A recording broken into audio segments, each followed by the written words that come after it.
Eh bien, je vous invite à prendre place pour cette deuxième partie de la matinée consacrée à l'utilisation du patrimoine comme technique de transfert des biens. Comme vous le constatez, je suis fort bien entouré et on va faire simplement une petite modification dans le programme parce que le professeur Renaud Mortier va d'abord parler de la transformation avant cession, avant que Madame Sandy Lacroix de Souza nous parle de la cession du patrimoine affecté de l'EIRL et que le professeur Philippe Roussel-Gall termine la matinée sur l'instrumentalisation du patrimoine et les procédures collectives, intervention qu'il a assortie d'un sous-titre alléchant entre technique et détournement. Alors, monsieur le professeur Renaud Mortier, vous avez la parole.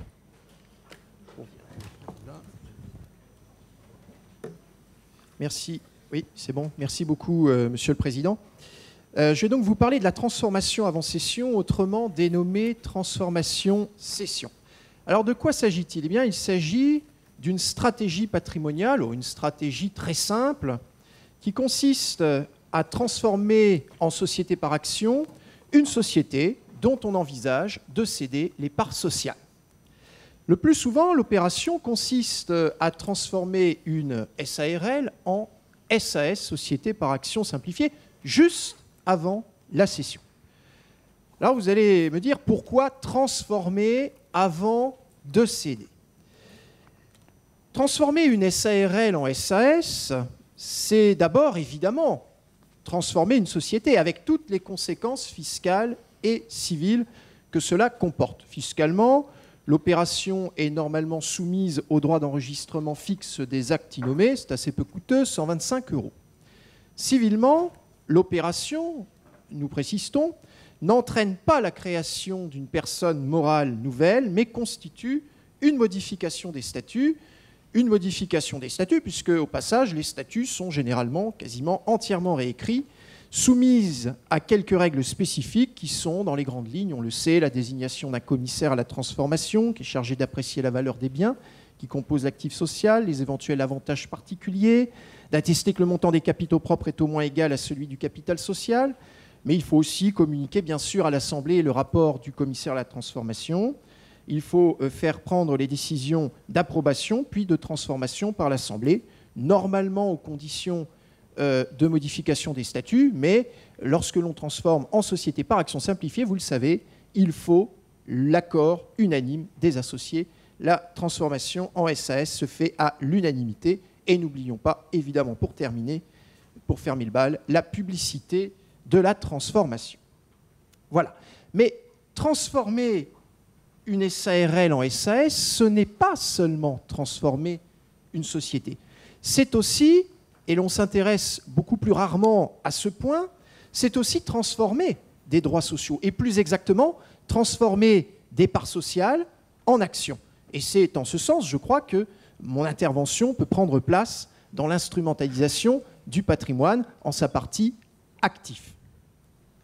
Alors, est-ce que le terme de transformation est d'ailleurs le bon terme? En réalité, ce n'est pas certain. L'opération qui consiste dans le patrimoine d'une personne à remplacer des parts sociales par des actions, c'est une opération qui est mystérieuse, qui n'a fait l'objet d'aucune analyse jurisprudentielle ni doctrinale à ma connaissance. En réalité, je ne crois pas que l'on puisse parler de transformation de parts sociales en actions pour une raison assez simple, c'est que la transformation, la conversion, le terme est sans doute plus adapté, on va le voir, ne se fait pas le plus souvent un pour un. On peut parfaitement envisager qu'à l'occasion de la transformation, une part sociale ouvre droit à 2 actions ou qu'inversement, il faille 2 parts sociales pour obtenir une action dans la société issue de la transformation. En réalité, le mécanisme se rapproche très fortement d'un mécanisme que l'on connaît assez bien, le mécanisme de la conversion d'actions. On sait comment l'on convertit une action d'une catégorie en une action d'une autre catégorie, par exemple une action ordinaire en une action de préférence ou une action de préférence en une action de préférence d'une autre catégorie, et la loi, le code de commerce, vise cette opération. Alors après, ne me demandez pas ce qu'est exactement la conversion, parce que sur ce point, il y aurait encore beaucoup à dire. Il reste que transformer, ou si vous préférez convertir des parts sociales en actions, ce n'est pas du tout anodin. C'est même essentiel. Le professeur Maurice Causian utilisait à ce sujet une très belle expression. Il parlait d'embellissement du bien. Faire d'une part sociale une action, c'est l'embellir, c'est la prêter, la rendre plus belle pour l'acquéreur d'abord, parce qu'il faut lui faire envie. Il faut le conforter dans son acte d'achat, mais la rendre plus belle aussi pour le cédant qui trouvera dans la transformation des facilités de cession. Car c'est là une chose bien connue, la cession des actions est plus facile que la cession des parts sociales. Les actions sont négociables, elles sont donc dispensées du formalisme de la cession de créances, de l'article 1690 du Code civil. Elles échappent aussi, nous le verrons, au régime particulier en matière de droit des régimes matrimoniaux, articles 1424 et 1832 du Code civil, dont nous aurons l'occasion de parler dans un instant. Et puis, la cession d'actions est faiblement taxée. Ce n'est pas le cas des parts sociales. Les parts sociales ne sont pas négociables et leur cession est fortement taxée si on veut bien évidemment laisser de côté les cessions de parts de groupements ou de sociétés agricoles qui relèvent du droit fixe de 125 €, article 730 bis du Code général des impôts. Alors, comme tout cela peut paraître abstrait, eh bien, je vous propose maintenant d'entrer dans les détails en soulignant les utilités très diverses de la transformation-cession. Utilité fiscale au singulier, car il n'y en a qu'une. Utilité civile au pluriel, car il y en a plusieurs. L'utilité, tout d'abord, fiscale de la transformation-cession. La transformation-cession emporte un avantage fiscal, un seul, mais un avantage remarquable, souvent décisif, la réduction des droits de mutation à titre onéreux. En effet, les cessions d'actions, comme vous le savez, sont taxées au taux de 0,1%, tandis que les cessions de parts sociales le sont au taux de 3% après un abattement de 23 000 € au prorata du capital social cédé. Pour dire les choses autrement, les droits de mutation sur cession d'actions sont 30 fois plus faibles que les droits de mutation sur cession de parts sociales si on fait abstraction de l'abattement de 23 000 € qui ne représente au mieux qu'une économie d'impôt de 690 €. Illustrons par un exemple. Rapidement, M. X envisage de céder les parts d'une SARL opérationnelle. Il a la moitié de ses parts, la moitié du capital social. Le prix fixé, 500 000 €. Sans transformation-cession, l'acheteur devrait payer des droits de mutation qui seraient de 14 655 €. 500 000 moins la moitié de l'abattement, puisqu'on cède la moitié du capital, 11 500.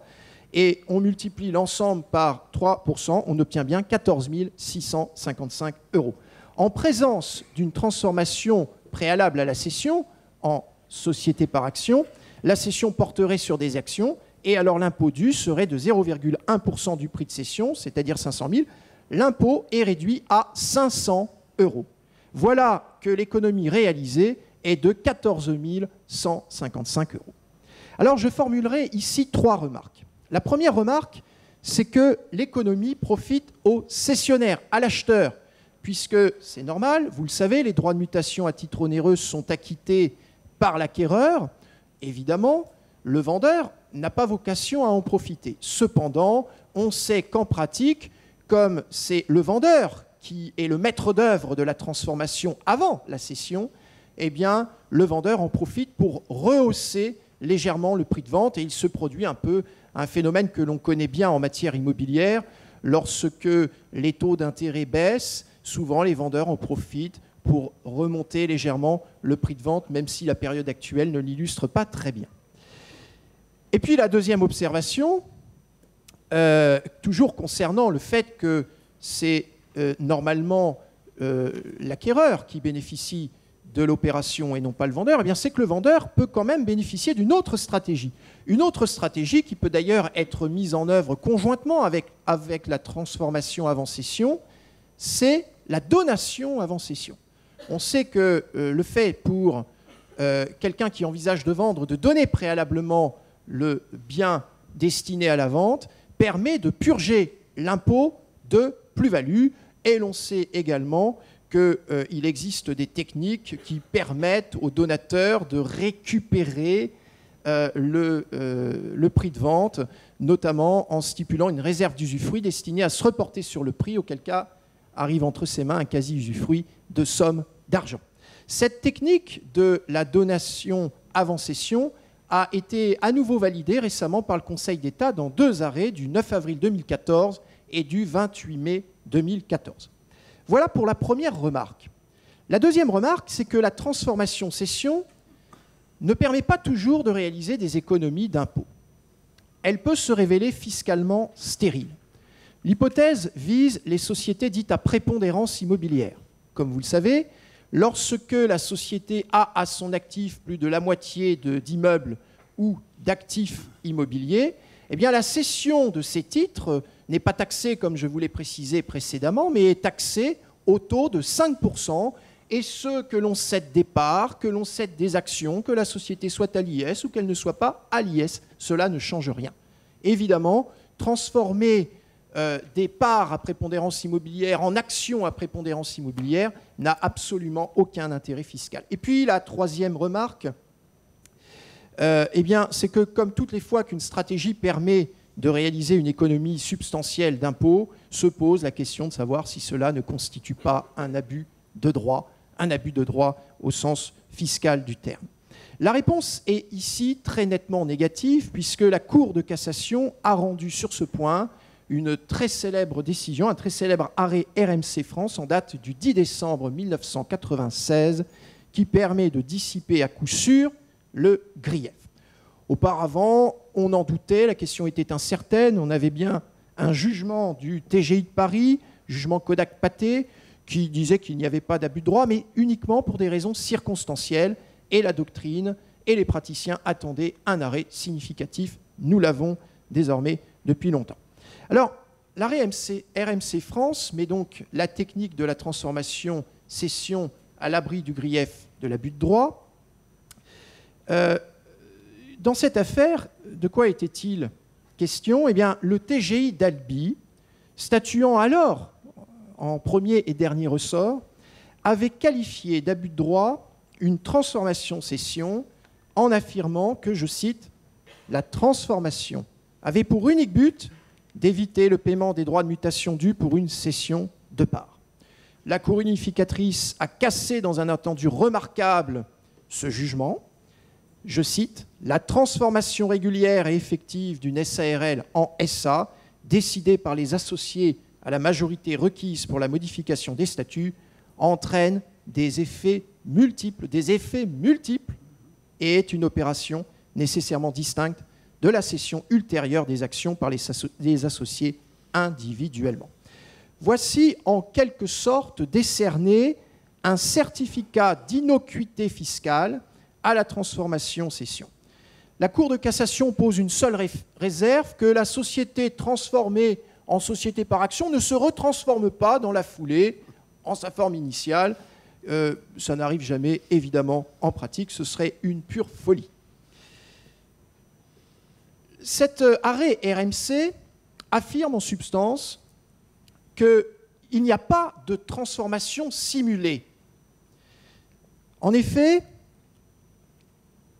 la transformation-cession ne peut pas constituer un abus de droit par simulation. On conçoit mal, en effet, qu'une transformation soit simulée, eu égard à ses nombreux effets multiples, ainsi que le précise la Cour de cassation. On ne peut pas concevoir qu'une SARL se transforme en SA ou en SAS et qu'elle continue à fonctionner comme auparavant, tant dans ses relations avec les tiers que dans les relations des associés entre eux. Ainsi que l'a très bien écrit le professeur Henri Ovas, les sociétés, je cite, « ne peuvent pas faire carnaval en se déguisant ». Et puis, il n'y a pas non plus de transformation frauduleuse envisageable. Pourquoi ?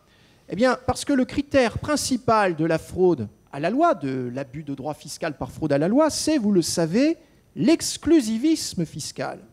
Or, il est évident que la transformation en société par action emporte, comme le dit la Cour de cassation, des conséquences multiples qu'on ne saurait d'ailleurs prétendre toutes identifier. Nouveaux statuts, nouveaux organes, nouveau statut social des dirigeants qui accèdent au statut social de dirigeants salariés, nouvelles règles d'assemblée, possibilité accrue de financement avec possibilité d'émettre des obligations composées ouvrant accès au capital, remplacement peut-être et surtout dans le patrimoine des associés des parts sociales par des actions, ce qui en facilite la cession, notamment au regard du droit des régimes matrimoniaux. Et voici qui nous conduit à aborder les utilités civiles de la transformation. Les utilités civiles de la transformation avant cession. La transformation avant cession permet d'atteindre 3 avantages. Le premier n'est pas systématique, loin s'en faut, c'est éventuellement la limitation de responsabilité. Cela vise l'hypothèse dans laquelle la transformation avant cession vise une société en non collectif. Avouons-le, ce genre de transformation avant cession est de plus en plus rare parce qu'il n'y a plus aujourd'hui beaucoup de sociétés en non collectif choisies, voulues, sauf à ce que la loi impose évidemment d'exercer l'activité en SNC. C'est le cas par exemple, on le sait, pour les buralistes, mais ceux qui ont le choix choisissent rarement la SNC. Ils se méfient fortement, et ils ont fort raison, de la responsabilité indéfinie et solidaire. Il va de soi que si une personne envisageait d'acheter des parts sociales d'une SNC et que cette forme sociale ne soit pas imposée par la loi, il faudrait lui conseiller en tout premier lieu de faire transformer avant l'acquisition la SNC en société par action. Et puis, c'est surtout sur le terrain des régimes matrimoniaux que la transformation avant cession produit ces 2 effets les plus prisés. 2 textes régissent en effet la cession ou l'acquisition de parts sociales communes aux époux. C'est l'article 1424 du Code civil et l'article 1832-2 ou indice 2 du même Code. Ces 2 textes sont des textes d'ordre public de protection, mais des textes qui peuvent s'avérer gênants, voire très gênants en pratique. Ces dispositions régissent les opérations afférentes à des parts sociales et en aucun cas à des actions. La transformation-cession permet donc, nous allons le voir, de les contourner. Le premier de ces textes intéresse directement le cédant, il est bien connu comme d'ailleurs le deuxième des notaires, c'est l'article 1424 du Code civil. C'est un texte qui prévoit que les époux, je cite, ne peuvent l'un sans l'autre aliéner ou grever de droits réels, entre autres biens, les droits sociaux non négociables dépendant de la communauté, c'est-à-dire les parts sociales communes aux 2 époux. La sanction de ce texte est la nullité de la sanction dans un délai de 2 ans.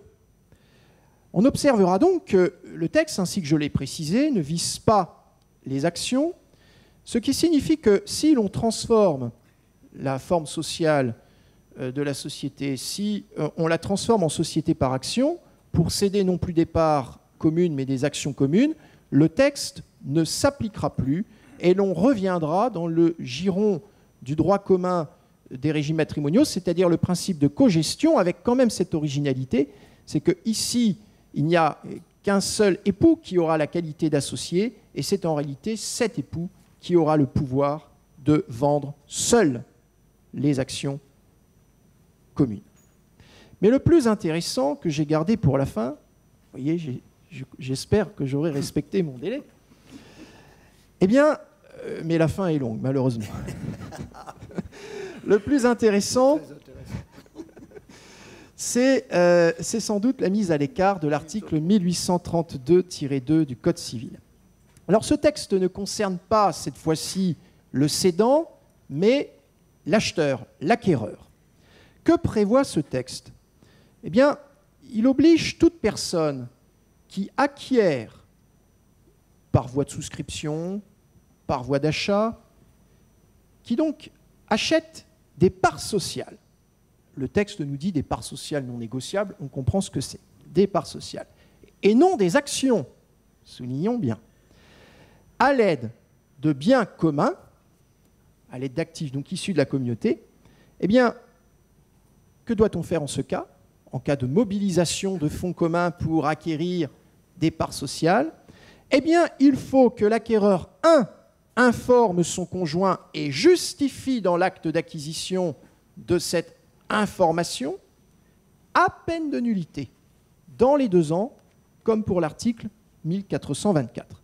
Et puis d'autre part, pourquoi ce droit d'information? Eh bien, pour pouvoir permettre au conjoint de l'associé, acheteur, acquéreur, de revendiquer la qualité d'associé sur la moitié des parts sociales communes ainsi souscrites ou achetées. Alors observons ces 2 contraintes et nous verrons ensuite pourquoi il peut être utile de les éviter. L'obligation d'information du conjoint, tout d'abord, n'est pas en soi gênante. Elle est même plutôt saine. Qu'un conjoint soit informé de l'usage qui est fait des biens communs ne me paraît poser aucune difficulté. Je crois même d'ailleurs que le mieux, c'est de faire intervenir le conjoint à l'acte de souscription ou d'achat des parts, lui faire apposer sa signature, mais attention, en qualité de tiers à l'acte, on le fait intervenir. C'est plus élégant et c'est moins perturbateur que de lui envoyer une lettre en recommandé avec accusé de réception. En revanche, le droit de revendication de la qualité d'associé, c'est une véritable, passez-moi l'expression, mais c'est une véritable plaie. Les jeunes de plus de 40 ans dont je suis diraient c'est une véritable galère. Pourquoi? Eh bien, parce que je fais partie de ceux qui considèrent qu'il vaut mieux éviter autant que possible d'être en société avec son conjoint. Entrer en société avec son conjoint, c'est prendre le risque de devenir associé de son ex.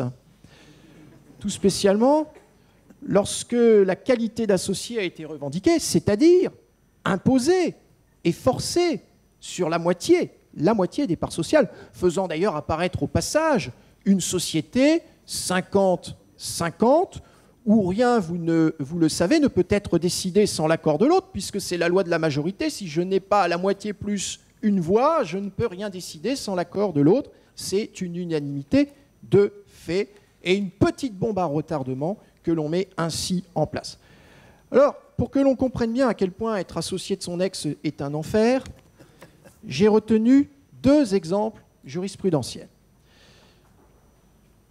Le premier, c'est l'arrêt de la Cour d'appel d'Aix-en-Provence en date du 27 février 2014.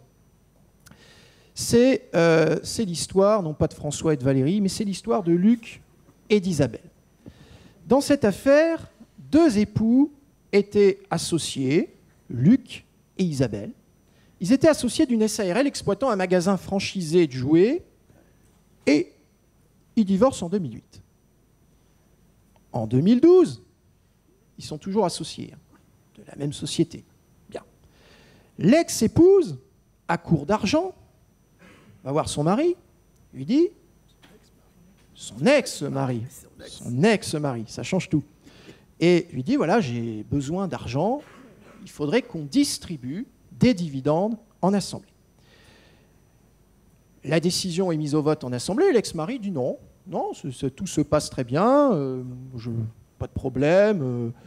Il ne le dit pas comme ça. Il dit, car il est malin, la société a besoin de cette somme d'argent, et ça tombait bien parce que le franchiseur avait demandé que des travaux soient réalisés en vue de maintenir les locaux dans le meilleur état pour la clientèle.